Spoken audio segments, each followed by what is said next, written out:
Quelle différence une semaine peut faire? Guéric Vincent en est l'exemple. La diagonale avec Guéric Vincent Abattu la semaine dernière en fin de match. J'avais la balle de gagne et franchement je m'en voulais vraiment beaucoup. J'ai passé un week-end pour vous dire de merde. Hop, une nouvelle coupe et une meilleure perf en carrière pour les Liéninois cette semaine. Que demander de plus?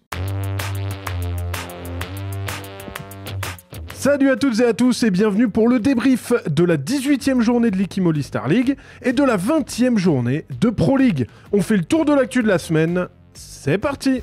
Une fois n'est pas coutume, on attaque avec la course au maintien.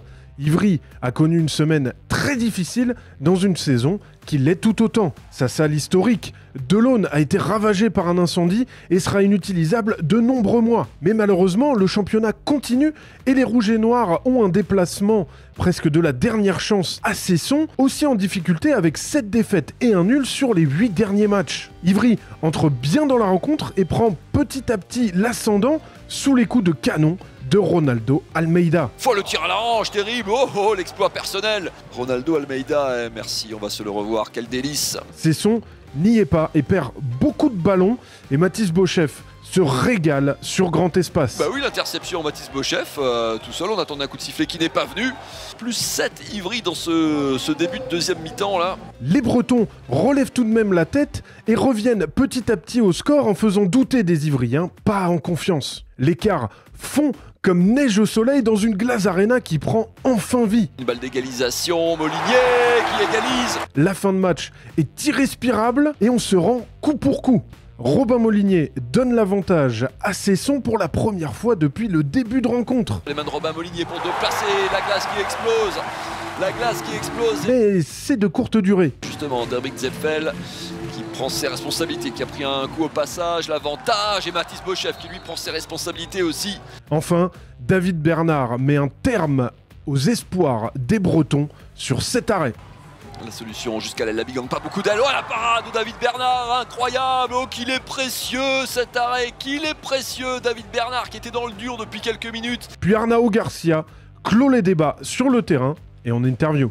On n'arrive pas à l'interception, Arnao Garcia la balle de match et Ivry qui va s'imposer et entretenir le fol espoir d'un maintien. Parce qu'à Ivry c'est comme ça, c'est même pendant les difficultés qu'on est plus fort, on se bat ensemble et on va garder cet état d'esprit jusqu'à la fin. Ivry se relance et n'est finalement qu'à 5 points de son adversaire, premier non relégable. Dunkerque se déplaçait à Tremblay après 2 nuls de suite. Un très bon face à Paris, un plus frustrant à Istres. Mais visiblement pour les nordistes, les leçons n'ont pas tout à fait été retenues. Devant pendant une bonne partie du match, l'USDK voit revenir en fin de rencontre des Tremblaysiens opportunistes. Et ça défend bien, ça défend vraiment bien côté de Dunkerque et on pousse une nouvelle fois à la photo. Oh Pirani qui a subtilisé ce ballon. Oh Niateux qui est désespéré. La semaine dernière, Dunkerque l'avait échappé belle suite à une faute de Thibaut Arteaga ayant entraîné un rouge et un 7 mètres. Incroyable! Et cette semaine, rebelote. Sur la dernière action du match, ce même Arteaga fait faute sur Kylian Rigaud, même sanction avec un rouge et un 7 mètres pour Matteo Fadhuil après le buzzer. Qui marque et qui offre une victoire improbable. Grand bonheur pour Fadhuil. Voilà, moi c'est les moments que j'ai, mais j'ai pas tremblé. J'ai pas tremblé. Et de la frustration pour Aubé-Niateux et ses partenaires. Bravo à Tremblay, nous faudra travailler, pas se cacher derrière nos absences parce que quand on regarde le scénario du match, il y avait la place pour gagner. Avant possiblement le match qui peut décider du titre entre Paris et Nantes, il y avait des matchs à gagner pour ces deux équipes cette semaine. Paris, en déplacement toujours difficile à Saint-Raphaël, s'est fait peur en première avec des Raphaélois en réussite. Mais on finit par mettre en route et faire franchement la différence face au 4e du classement. Score final 39-30.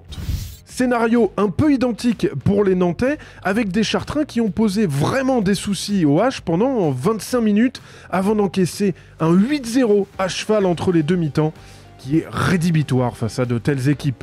Gros point noir en revanche pour les Nantais avec les blessures des deux demi-centres, Aymeric Mine et Lucas Delabretèche au genou à l'aube d'une semaine décisive sur tous les tableaux. Certainement une fin de saison malheureusement pour Lucas Delabretèche, tandis qu'Aymeric Mine devrait être absent au moins un mois.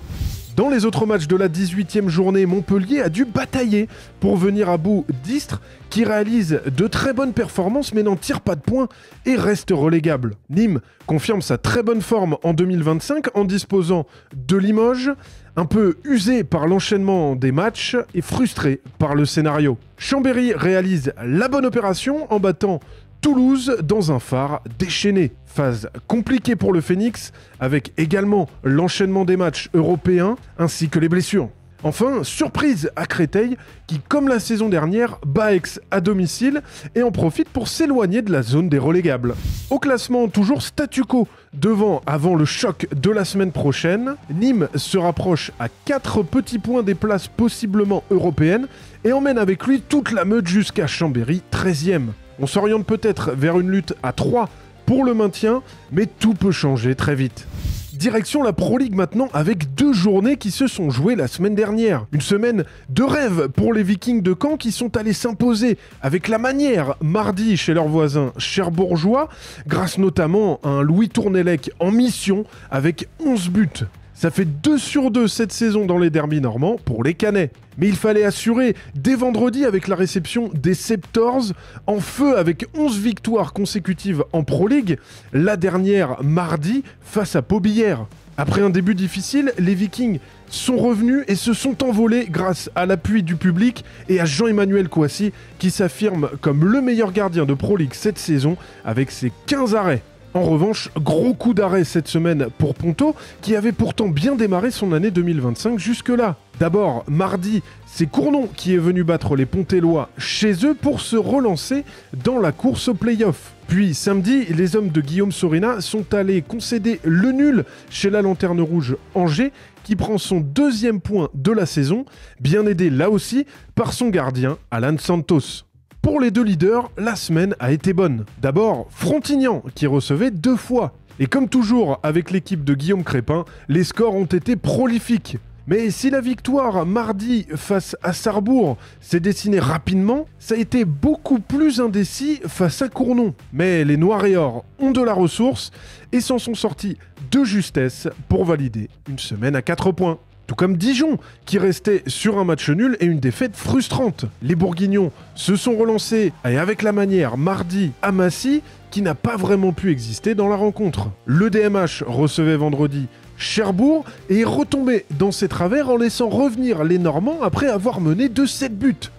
Finalement, Dijon se reprend bien et inscrit les 4 derniers buts du match pour s'imposer. Enfin, à noter Valence qui réalise 2 fois la surprise cette semaine, d'abord en battant Célestat à la lutte pour le très haut de tableau, puis en tenant en échec Nancy, également une équipe de play-off. Au classement, les 5 premiers se tiennent en 6 points, bien malin qui peut dire aujourd'hui qui ira chercher son ticket pour la Liquimoli Star League en finissant premier de la saison régulière. Ponto est quelque peu distancé et se retrouve dans un paquet pour les dernières places de play-off sur lequel revient Cournon. Derrière, Angers prend un point mais reste loin.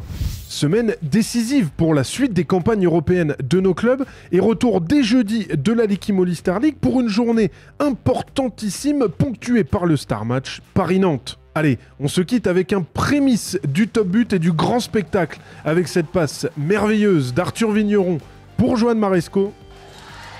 Oh, quelle passe extraordinaire!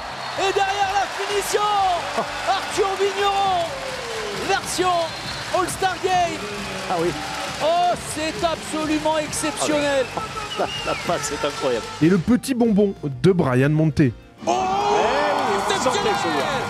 Brian Monté dans un numéro d'équilibriste. Allez, bonne semaine à tous. C'est ciao.